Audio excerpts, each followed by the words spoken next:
ಆಕ್ರೋಶ. ಈ ಘಟನೆ ನಡೆಯೋದಕ್ಕೂ ಮುನ್ನ ಸಿಸಿಟಿವಿಯ ದೃಶ್ಯ ಸಿಕ್ಕಿದೆ, ಏನಾಯ್ತು ಅಂತ ದೃಶ್ಯದಲ್ಲಿ ನೋಡ್ತಾ ಇದ್ದೀವಿ. ಇದೇ ರಸ್ತೆಯಲ್ಲಿ ಮಗುನ ಕರ್ಕೊಂಡು ಟ್ರೀಟ್ಮೆಂಟ್ಗೆ ಅಂತ ಬರ್ತಿರ್ತಾರೆ.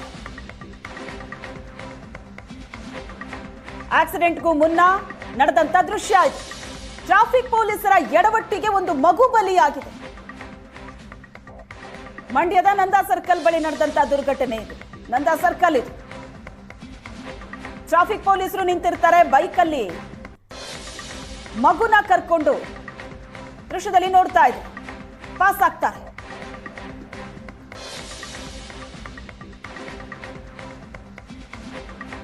ಟ್ರಾಫಿಕ್ ಪೊಲೀಸರು ಅಡ್ಡ ಹಾಕ್ತಾರೆ ಈ ಬೈಕನ್ನ. ಹೆಲ್ಮೆಟ್ ಹಾಕಿರ್ಲಿಲ್ಲ, ಮಗು ನಾಯಿ ಕಚ್ಚಿರತ್ತೆ, ತಕ್ಷಣ ಡಾಕ್ಟರ್ ಹತ್ರ ತೋರಿಸ್ಬೇಕು ಅಂತ ಕರ್ಕೊಂಡು ಬರ್ತಾ ಇರ್ತಾರೆ. ಹೆಲ್ಮೆಟ್ ಇಲ್ಲ ಅಂತ ಪೊಲೀಸರು ಅಡ್ಡ ಹಾಕ್ತಾರೆ.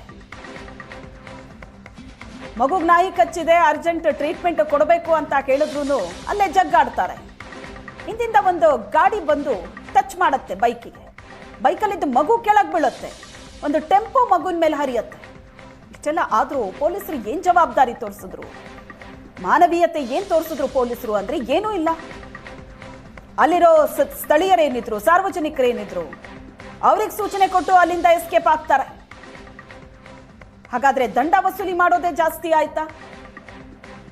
ಜನ ಹೆಲ್ಮೆಟ್ ಹಾಕಿಲ್ಲ, ಹೆಲ್ಮೆಟ್ ಹಾಕದೆ ಟೂ ವೀಲರ್ ಓಡಿಸ್ತಾರೆ ಅಂತ ಅಂದ್ರೆ ಅವ್ರಿಗೆ ಫೈನ್ ಹಾಕಬೇಕು. ಯಾಕಂದ್ರೆ ನೆಕ್ಸ್ಟ್ ಟೈಮ್ ಹೆಲ್ಮೆಟ್ ಹಾಕ್ಲಿ, ಸಣ್ಣ ಪುಟ್ಟ ಅವಘಡಗಳಾದ್ರೂ ಕೂಡ ಸಮಸ್ಯೆ ಆಗೋದಿಲ್ಲ, ಅಟ್ಲೀಸ್ಟ್ ಹೆಲ್ಮೆಟ್ ಇರುತ್ತೆ ಅನ್ನೋ ಕಾರಣಕ್ಕೆ ಫೈನ್ ಹಾಕಿ ಅವ್ರಿಗೆ ಚುರುಕು ಮುಟ್ಸೋದು.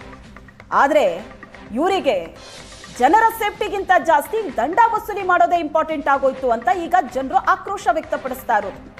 ಗಾಡಿಗಳನ್ನ ನಿಲ್ಲಿಸೋ ಅಬ್ಬರ ಹೇಗಿರುತ್ತೆ ಅಂದ್ರೆ ಸಡನ್ ಆಗಿ ಬ್ರೇಕ್ ಹಾಕಬೇಕು, ಆ ಕ್ಷಣಕ್ಕೆ ಏನ್ ಬೇಕಾದ್ರೂ ಆಗ್ಬೋದು.